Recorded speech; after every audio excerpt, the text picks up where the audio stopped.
My name is Richard Sterling. I work for Factory Red Bull KTM, and this is our pit cart, essentially for down at the line in case something happens. It's one of the bikes or a flat tire or things like that. We are prepared 100%, ready to go with anything you need. So the reason we kind of went to the more upgraded level than the standard cart is we keep everything in here. So you load it in. You don't have to unload this things out of your standard cart, all this. Everything has its spot. You know, it's all cut out. Jade ordered the foam and cut it out.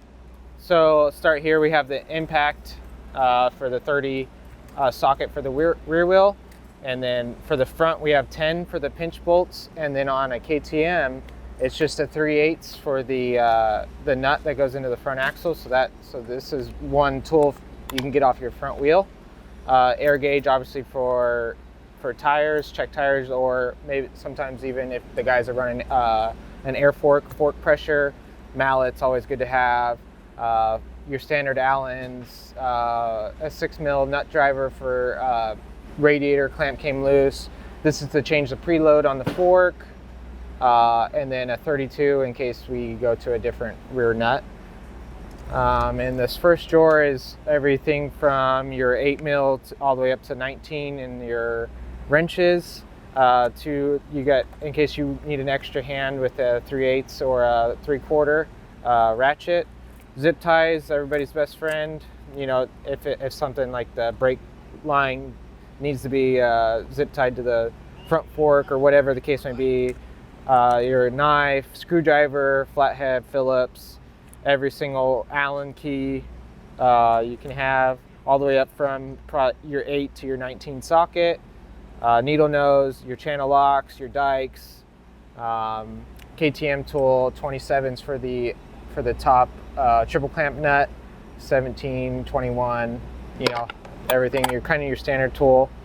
And then the bottom we have random nuts, shock nuts, in case something happens, bolt falls out, you know, you got hose clamps, extra rear nut in case it falls on the ground when we're changing a rear tire, your duct tape, electrical tape, bolt cutters in case of spoke, you need to cut a spoke or a brake line or something like that, Oetiker tool for your radiators, extra markers in case the guys drop a marker or lose a marker, we got that ready to go. Your standard go-to electrical, if something is going on there, we have a relay, a condenser, a rectifier, a start-stop, and a relay.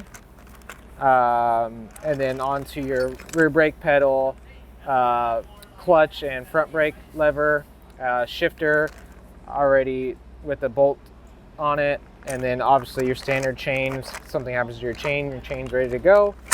And then on the back side, we keep a T-handle set. You know, you always need T-handles. It's the fastest spring puller. We have mounted a head pipe here, and Roger actually, so when we go East Coast, we'll have a 250 head pipe here on as well. And the 450 exhaust will fit on the 250, so we get lucky with just holding one in case Max needs to finish the moto. But yeah, it's all located. It's not going anywhere. At our first round, we had little hooks and they broke, so I had to reinforce it. So I built a bracket from down there, so that thing's not going anywhere. And then we also keep a spare battery, waters labeled for the riders, and extra rags in case they need rags. And obviously the tires go down there at the bottom. You can fit 2 fronts and 2 rears, which is plenty in case something happens. I added the Renthal bar pad with the Renthal grips. We got some nice disc brakes on her. And then Jade actually built this little slot, and we had Ian weld it for us down there at the bottom for the pit boards to slide in, so all the 3 guys, and then it'll fit 4 for when Max comes racing East Coast. They just slide back in. They're ready to go. This we have for Supercross because Supercross doesn't allow the mules down there. So this is kind of easier way. They don't want a lot of people on the floor with fireworks, yada yada. And so this is our Supercross one, and then we also have one being built for that will slide into the tailgate of our Rhino.